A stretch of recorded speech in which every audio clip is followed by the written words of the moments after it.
primeira abordagem seria do livre exercício, tanto da reprodução quanto da sexualidade. Olá! Está começando mais um Mulheres em Movimento. O programa é sobre as conquistas e lutas pelos direitos das mulheres, com muita informação para você. E hoje vamos falar sobre saúde sexual e reprodutiva. A nossa entrevistada é a professora Paula Dias Bevilacqua, do Departamento de Veterinária da Universidade Federal de Viçosa.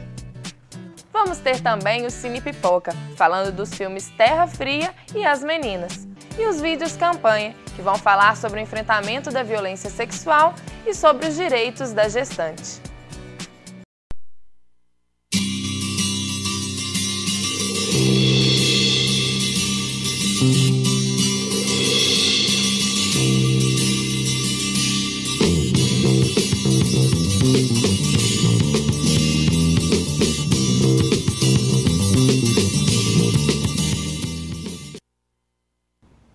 As mulheres constituem a maioria da população brasileira e as principais usuárias do Sistema Único de Saúde.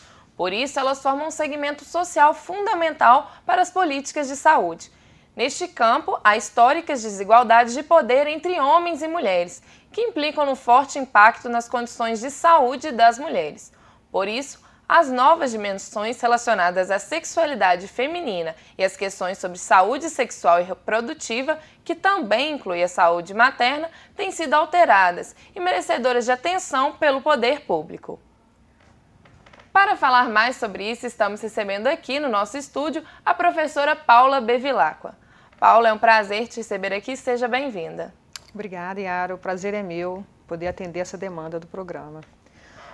Para começar a nossa entrevista, vamos começar definindo o que é essa saúde sexual e reprodutiva e o que são esses chamados direitos sexuais e reprodutivos.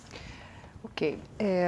Bom, a saúde como um conceito amplo, né, é o completo bem-estar, né, do indivíduo, social, físico, psicológico, e dentro desse aspecto incluiria também o elemento, né, ou esse aspecto da sexualidade e da reprodução. Mas é importante a gente pensar sobre a questão dos direitos nessas duas áreas, né?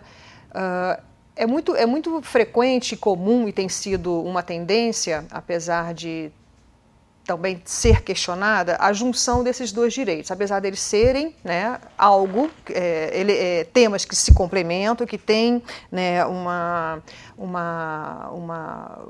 interface, mas é importante a gente tratar desses direitos e, né, eventualmente, da saúde sexual e reprodutiva de forma separada também, né? Por quê? Porque uma coisa não necessariamente implica na outra, né? Os direitos reprodutivos estão relacionados à questão da reprodução humana, né? Então a gente pode pensar em três elementos importantes na questão dos direitos reprodutivos, que é a questão da decisão pela reprodução, então se quer ou não quer ter filhos, né? Quantos filhos se quer ter, né? E quando se quer ter esses filhos. A questão dos direitos sexuais, da saúde sexual já está relacionada com o exercício da sexualidade, né? Então, por isso que são temas que têm uma interface, mas também que devem ser tratados diferentes, porque o exercício da sexualidade não necessariamente implica na reprodução, né? Também é importante a gente pensar uma outra questão do ponto de vista histórico. A garantia dos direitos sexuais e reprodutivos ela é bastante recente na história da humanidade, né? Com a fundação, né, da Organização das Nações Unidas, em que você teve o primeiro momento de definição e de estabelecimento dos direitos humanos, os direitos sexuais e reprodutivos não estavam contemplados, né, nesses direitos. Foi só na década de 90, precisamente em 1994, com a Conferência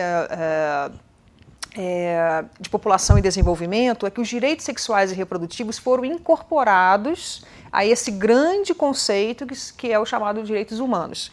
Mas nessa conferência a perspectiva era bem da questão da reprodução, né? No ano seguinte, com a Conferência Internacional sobre as Mulheres, os direitos sexuais e reprodutivos são tratados com uma outra visão, na perspectiva, né, dos direitos mais na linha social, entendendo, né, como você disse, as mulheres como numericamente maior proporção, né, como historicamente, né, muitas vezes alijadas dos seus direitos, né, esse aspecto dos direitos sexuais e reprodutivos tem essa dimensão muito importante com relação à mulher, né.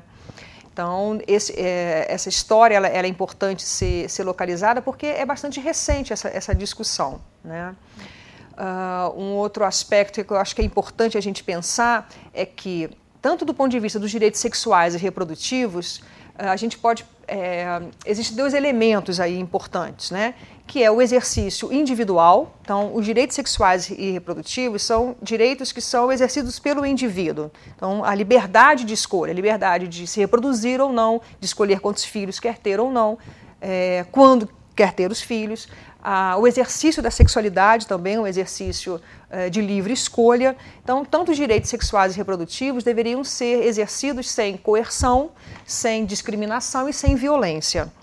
Só que esse elemento do indivíduo poder exercer esses direitos dessa forma, né, não se concretiza sem a intervenção do Estado. Então, se por um lado o exercício do indivíduo ele não quer a participação ou ele para ser livre, né, o Estado não deve intervir. Por outro lado, nesse aspecto, né, nesse tema dos direitos sexuais e reprodutivos, a participação do Estado é fundamental para que a decisão pelas escolhas possa realmente ser uma escolha, uma decisão livre.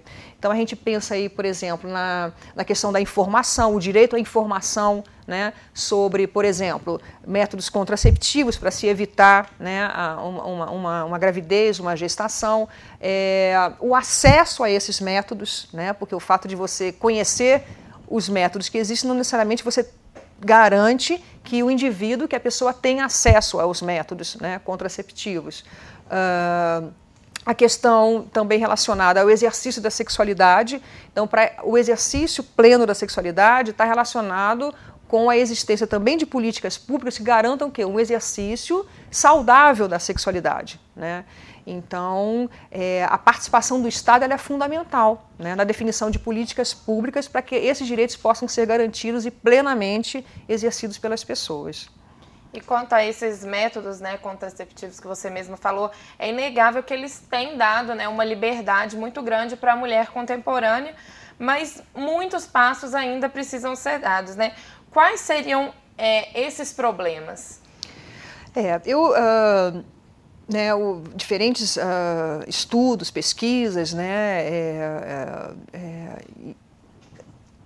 pensam e demonstram, né, que essa questão do exercício do controle, né, da prevenção da gestação se dá prioritariamente sobre a mulher, exatamente porque a gestação ela se dá no corpo feminino. Então, essa é uma questão que acaba por naturalizar as políticas e os métodos contraceptivos. Ora, se a gestação é naturalmente, né, algo que biologicamente ocorre no corpo da mulher, então, né, os métodos contraceptivos vão ser direcionados, vão ser pensados para isso.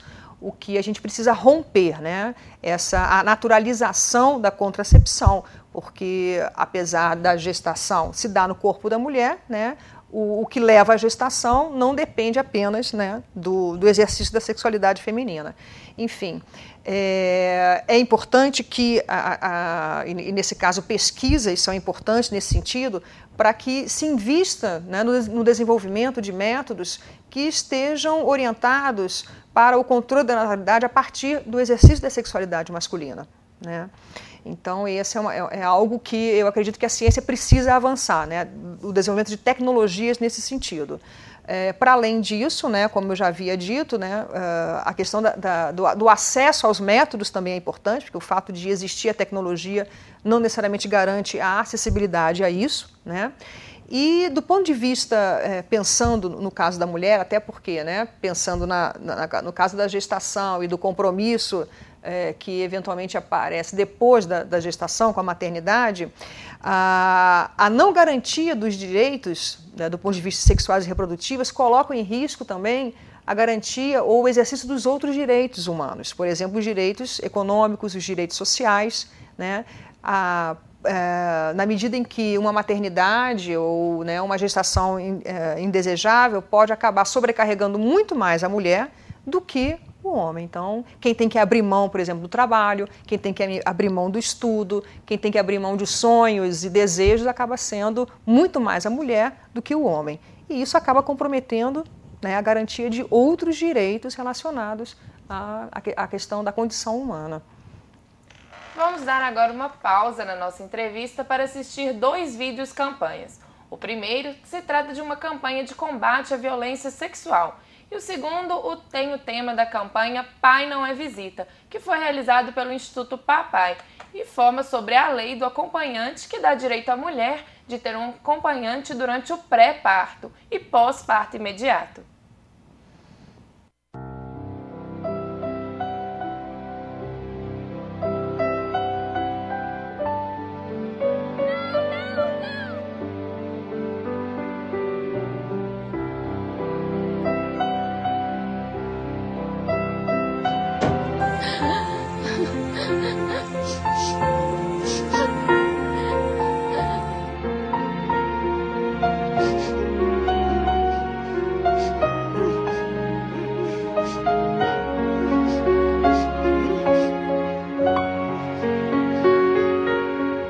Violência sexual.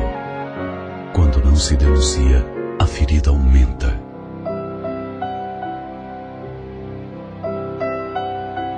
Ligue 180. Punir o agressor é importante. Sua saúde é urgente.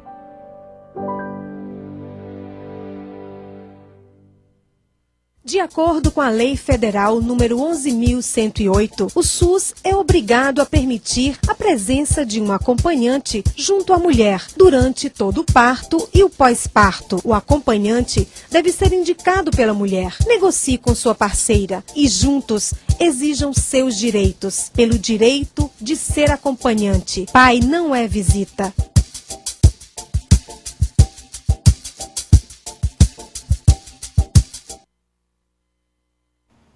Então a gente pode ver, né, alguns dos direitos, né, das mulheres, né, esses direitos a exames, direitos à saúde. Nesse último vídeo, o direito ao acompanhante, né?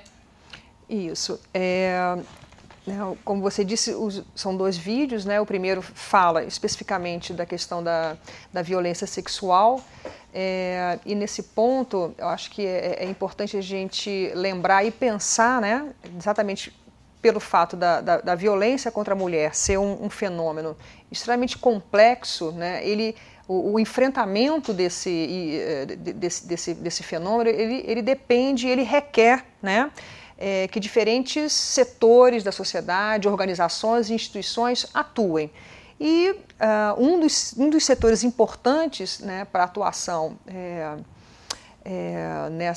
no enfrentamento da violência contra a mulher é o setor da saúde, né? Porque a mulher que sofre violência sexual, ela tem direito, ela deve receber uma atenção, né, médica, na medida em que essa violência, né, não só, obviamente, do ponto de vista psicológico, mas do ponto de vista físico, ela pode trazer uma série de consequências, né? Então, existe uma série de procedimentos que essa mulher tem direito, né, no serviço de saúde, e esse acesso ele é público, né? Então, ela tem direito a fazer a contracepção de emergência, ela tem direito a ter acesso a medicamentos que vão fazer uma prevenção de uma doença sexualmente transmissível e da infecção por HIV, né? A orientação psicológica. Então, é importante que a pessoa, né, que sofre violência sexual procure, né, o atendimento especializado, no caso da saúde, para receber esse tipo de atenção, né? No caso da gestante, também são várias questões, várias conquistas que nós, brasileiras, tivemos ao longo aí das últimas décadas, né? Então, o vídeo foca especificamente o direito do acompanhante, né? E ali tem um elemento importante que é da paternidade responsável, quer dizer, não é qualquer acompanhante, é o pai da criança, né, que estaria ali presente na hora do parto. Então, essa é um direito que a gestante pode requerer no momento do parto, né? Também existem outros direitos que a gestante tem durante tanto a gestação, né, durante a gestação, como durante o parto e o pós-parto. Então, existem, por exemplo, direitos sociais relacionados, por exemplo, se essa mulher trabalha, ela tem estabilidade no emprego, né, durante a gestação e durante também 5 meses após o parto, ela tem estabilidade no emprego, ela tem direito a mudar de função, se ela tiver gestante e a função que ela desempenha colocar em risco a vida dela ou a do bebê. Ela tem direito a se ausentar do trabalho para fazer exames, para fazer consultas, né? Então, são coisas, inclusive, que às vezes não é tão divulgado, né? Existe a questão dos direitos também relacionados, por exemplo, à preferência, filas preferenciais, assento preferencial, isso é mais fácil, é mais visível, né? Ela tem direito a conhecer o lugar onde ela vai ter esse bebê, no hospital. Então, aqui em Viçosa, por exemplo, né, o Hospital São Sebastião, que é hoje onde você tem a ocorrência, né, dos partos, ele faz esse tipo de trabalho, ele acolhe as gestantes e mostra, né, faz uma visita onde que vai ocorrer, né, o parto. Também, além do acompanhante durante o parto, tem a questão do alojamento conjunto, né, também durante o pré-natal, não só o direito de fazer o pré-natal, né, de fazer no mínimo 6 consultas, mas há vários exames durante, né, o pré-natal, exame para detectar doenças sexualmente transmissíveis, exame de sangue, exame de urina, ultrassom. Então, ou seja, são vários elementos, né, que são garantidos por lei e são disponibilizados, devem ser disponibilizados no serviço público, né, de saúde, e que a gestante, a mulher, pode exigir isso como uma garantia de ter, né, não só a gestação, mas um parto saudável e um pós-parto saudável também. E são muitos direitos que na maioria das vezes as mulheres não têm, né, esse conhecimento de que elas têm direito pré e pós-parto, né, e tanto às vezes elas conhecem apenas os direitos mais básicos de acompanhante, então acaba não tendo esse conhecimento. Isso. Por isso que, né, é importante esse trabalho, né, do próprio serviço de saúde fazer essa divulgação, né, não só a divulgação, mas garantir, né, que, por exemplo, no caso especificamente dos exames, que esses exames estejam disponíveis, porque se não tiver disponibilidade do exame, não há garantia dos direitos, né? Então, a divulgação, a informação e efetivamente garantir, né, o acesso a esse tipo de serviço. Vamos agora conferir o que o Cine Pipoca traz hoje para nós.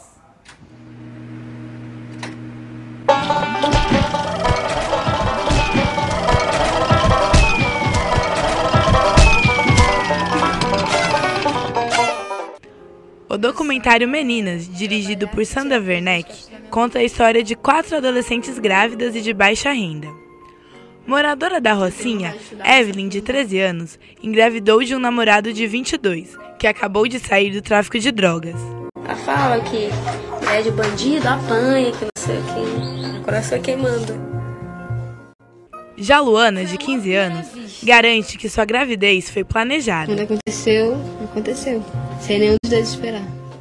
Edilene, de 14 anos, e Joyce, de 15 anos, engravidaram praticamente ao mesmo tempo do mesmo rapaz, Alex, um ajudante de marceneiro que agora se esforça para atender as duas famílias.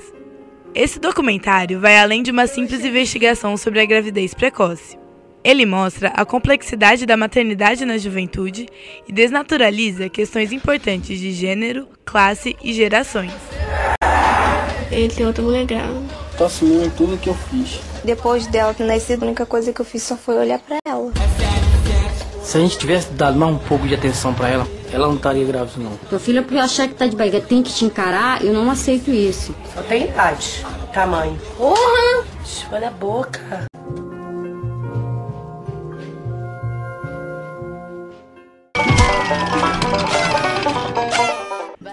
No filme Terra Fria, ficamos conhecendo a história de Josie Ames, interpretada por Charlize Theron. Após o fim do seu casamento, Josie retorna à sua cidade natal, no Minnesota, Estados Unidos, em busca de emprego. Mãe solteira e com 2 filhos para sustentar, ela é contratada pela principal fonte de empregos da região, as minas de ferro, que sustentam a cidade há gerações. O trabalho é difícil, mas o salário é bom. Ela está preparada para o trabalho duro e às vezes perigoso, mas o que não esperava era sofrer com o assédio dos seus colegas de trabalho. Ao reclamar do tratamento recebido, é ignorada e por isso Josie decide levar o caso à justiça. Durante o processo judicial, outras revelações sobre a violência de gênero sofrida em sua história são reveladas. James has a problem and we're going to solve it. Thank you, Mr. Pearson. We're willing to allow you to tender your resignation effective immediately. Baseado em fatos reais, o filme mostra um ambiente de trabalho em que os homens são abusivos e as mulheres vítimas silenciosas. Trata-se de uma emocionante história de uma mulher que arriscou tudo para garantir a ela e às colegas o direito de um ambiente de trabalho respeitoso. It's a heck of a thing. Watch 1-year-old get treated that way. She's still my daughter, isn't she? I don't want to shut down the mine. I just want to go to work like everyone else. Vamos agora para um rápido intervalo e já voltamos com Mulheres em Movimento.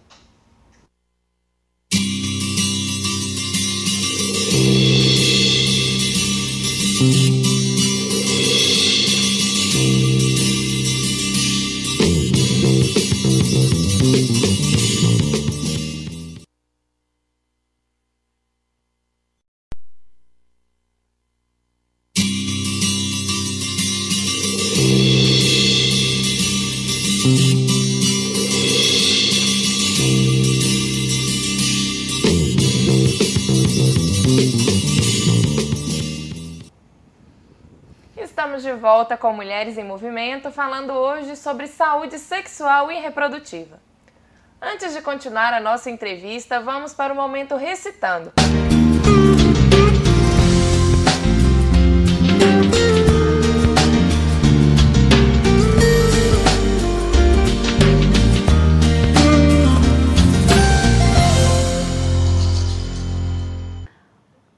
Um sonho está se gestando. Muitas mulheres, avós, mães, tias, amigas estão preparando o nascimento de meninas, de todas as meninas, que crescerão livres com a graça e sem medo. Não sofrerão pobreza, nem serão consideradas inferiores. Passearão por ruas, praças e vielas, enfeitadas com arranjo de justiça. Não haverá quem exerça violência contra elas. Não serão estupradas, nem terão de oferecer favores sexuais por dinheiro. Só o amor as levará a partilhar o corpo. Desfrutarão de plenos direitos, de todos os direitos. Elas viverão com alegria e prazer. Terão os filhos no desejo, não na obrigação. Possuirão força e sabedoria para superar as dificuldades. E em rodas gigantes de mãos dadas, com meninas e meninos, ensaiarão novas danças e ritmos. Um novo horizonte, uma nova humanidade estamos esculpindo.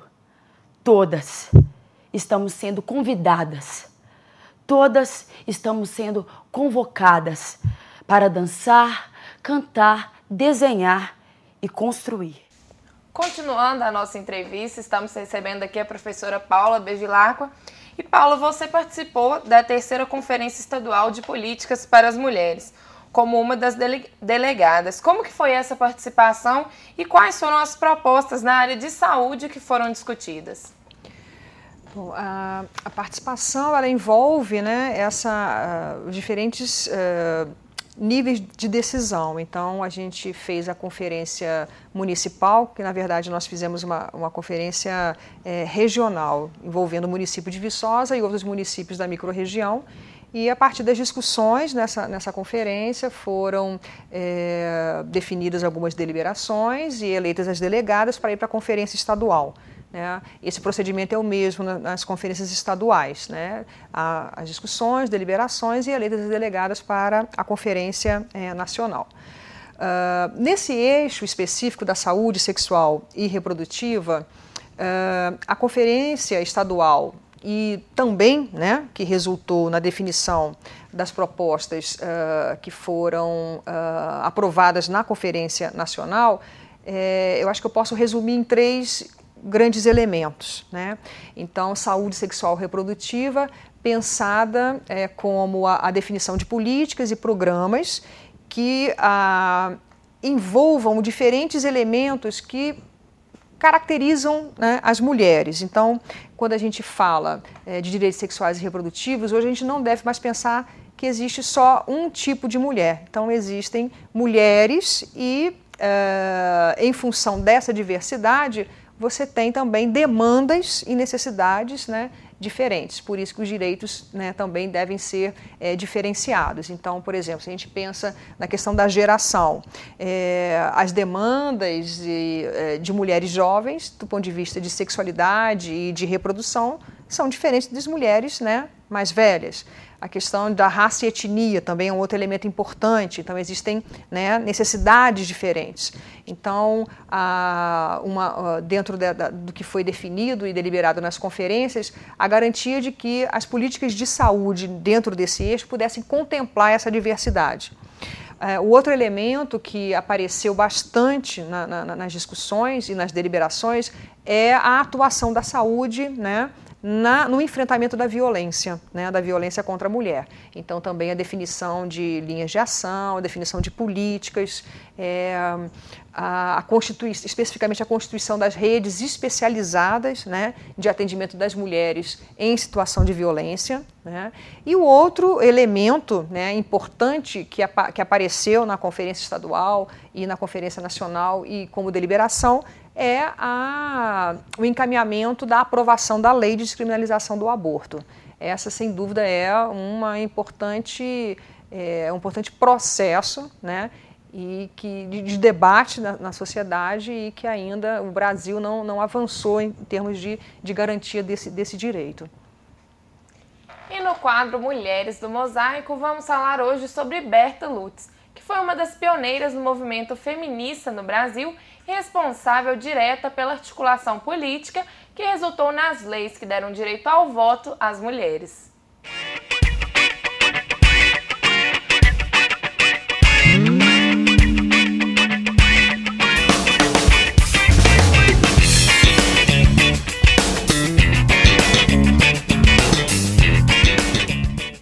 Zoóloga de profissão, Berta Lutz é conhecida como a maior líder na luta pelos direitos políticos das mulheres brasileiras. Ela lutou pela aprovação da legislação que outorgou o direito às mulheres de votar e de serem votadas. Nascida em São Paulo no dia 2 de agosto de 1894, era filha de uma enfermeira inglesa e de um importante cientista brasileiro.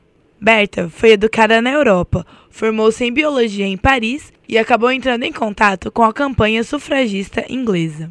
Voltou ao Brasil em 1918 e ingressou por concurso público como bióloga no Museu Nacional, sendo a segunda mulher a entrar no serviço público brasileiro. Ao lado de outras pioneiras, empenhou-se na luta pelo voto feminino e criou, em 1919, a Liga para a Emancipação Intelectual da Mulher, que foi o embrião da Federação Brasileira pelo Progresso Feminino.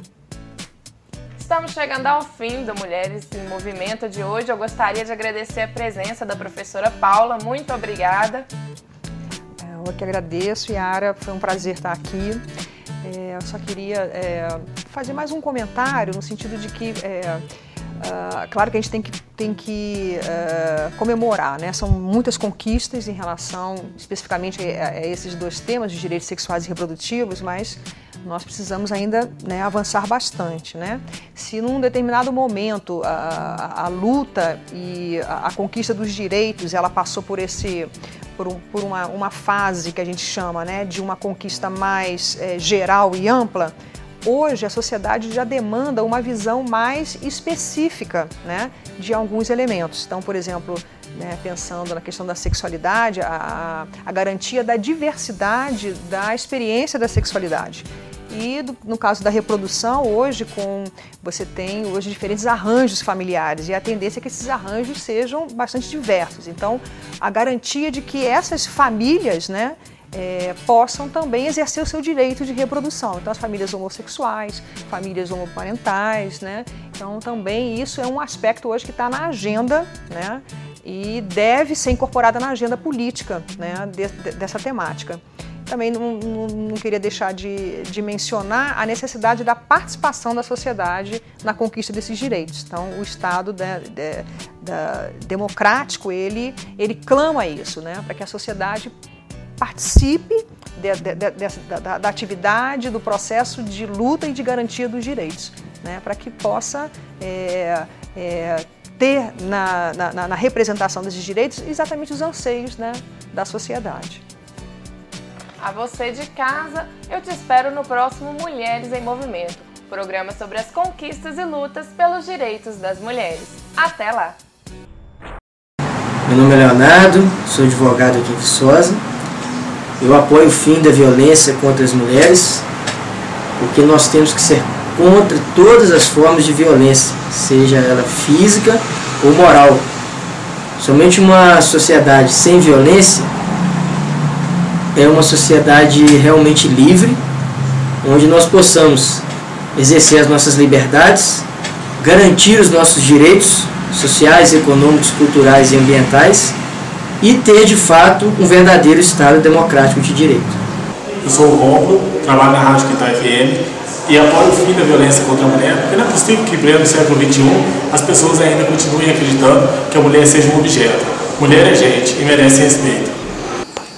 Rafael Bastos, professor da Universidade Federal de Viçosa, Departamento de Engenharia Civil. Eu apoio o fim da violência contra as mulheres porque eu acho que isso é algo impensável e inaceitável em uma sociedade que se quer justa e igualitária. Homens, mulheres, todos deveriam unir esforços e lutar para eliminar de vez esse absurdo do cotidiano da sociedade.